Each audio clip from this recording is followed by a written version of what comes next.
Good morning, everyone. Hope you're keeping well and that you're all doing okay. Just a couple of things to mention, remind you of. First of all, obviously, we will be having our worship service again this Sunday at 11 o'clock. It'd be great if you could join us for that on the live stream and continue our journey through Mark's Gospel. Also, just to mention to you that we are now hopeful that we will be open for in-person worship on the Easter weekend. So we've only 2 more Sundays to go of doing solely live stream. You will be getting information about that in the next couple of weeks. You'll be getting a letter again and some other information sent out to you or delivered out to you by elders. So look out for that, please.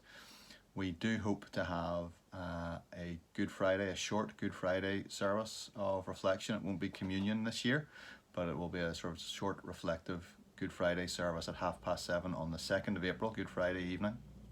And then at 11 o'clock on Easter Sunday, the 4th of April, we hope to be able to gather in the building for in-person worship. All the restrictions that applied up until Christmas still apply, so please be aware of that.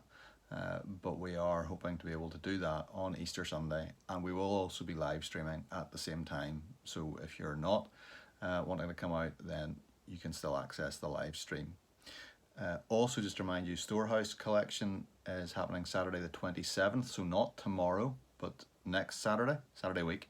And the church will be open from 10 to 12 for you to drop stuff off for Storehouse. Details of what they are particularly looking for are on the Facebook page, and I've sent it out to the WhatsApp group as well. But if you don't have either of those, then please get in touch with me and I'll let you know what exactly they're looking for. We're going to read this morning from Mark 14, and just a short passage this morning from Mark 14 and verses 27 to 31. They've now left the upper room. They've gone up to the Mount of Olives. And Jesus is either on the way to the Mount of Olives, or as they get there, he's speaking to them. And Jesus said to them, "You will all fall away, for it is written, I will strike the shepherd and the sheep will be scattered.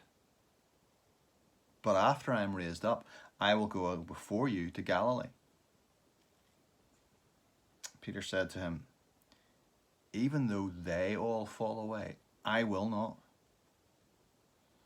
Jesus said to him, "Truly I tell you, this very night, before the rooster crows twice, you will deny me 3 times.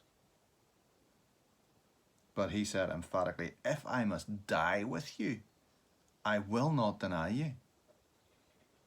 And they all said the same. We're on that Thursday evening now, and darkness is falling.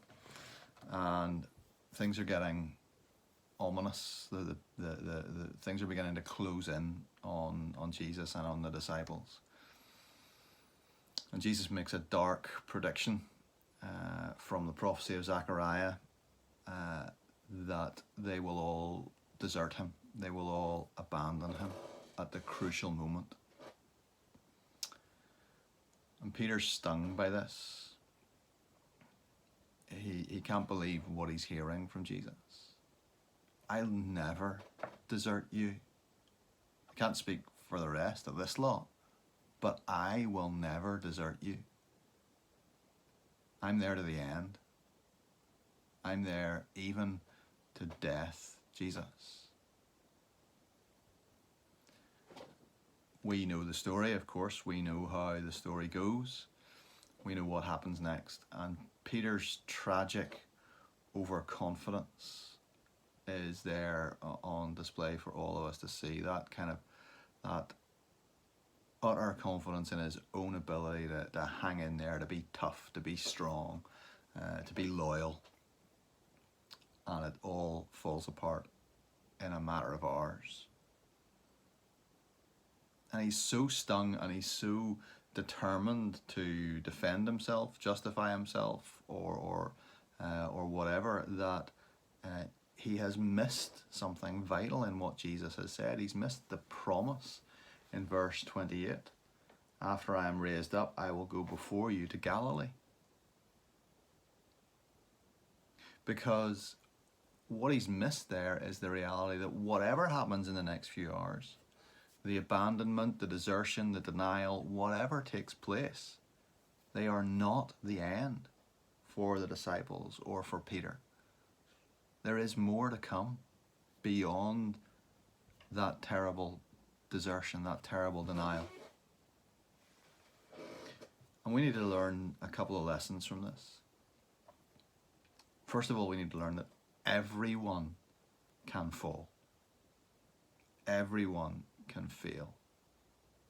Here is Peter. He is closer to Jesus than probably any of the other disciples, barring perhaps James and John. And because of that closeness of relationship, because he has been in the inner circle of the inner circle, he is overconfident.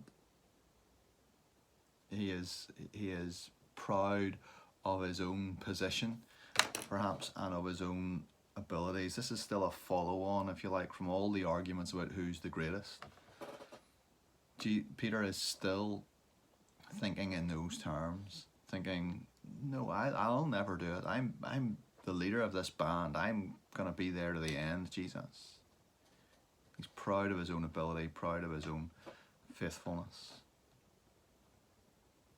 But the reality is that even Christian leaders fall. They can and they do fall. We all know that. We've all seen the evidence of that and of the damage that it does and the impact that it has on so many people when a Christian leader does fall into sin.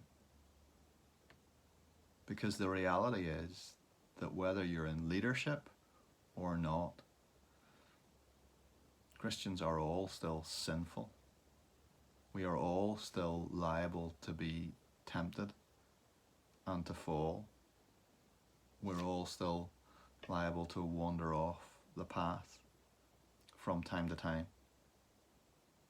And that's why we need to pray for ourselves and for each other. And let me suggest for Christian leaders as well, who put themselves out there, that they're able to open themselves up to Jesus and to the power of the Holy Spirit to allow them to remain faithful. Pray for them and hold them accountable. When you see something wrong, when you notice something that's not right, when you sense that somebody's going on the wrong path, you have every right to speak to them quietly about that and ask them if everything's okay. Hold them accountable. Hold me accountable. But the second lesson to learn is this: failure is not final. I will go before you into Galilee. After you fall, Jesus says, and after I die, I will rise. And after I rise, I will have work for you to do. Your failure is not the end. Your failure is not the final curtain on our relationship. That's not how it ends. Your failure, my failure, cannot exhaust the depths of his grace. So however you have failed, however you have sinned, however you have let him down, or perhaps let yourself down, that is not the end. His heart is always towards you in mercy and grace for forgiveness. You can run to him and experience his embrace and know that he still has work for you to do. That's what the disciples discovered a few days later. That's what we know to be the truth now. Everyone can fall, but failure is not final. Jesus' grace goes deeper than that. God bless.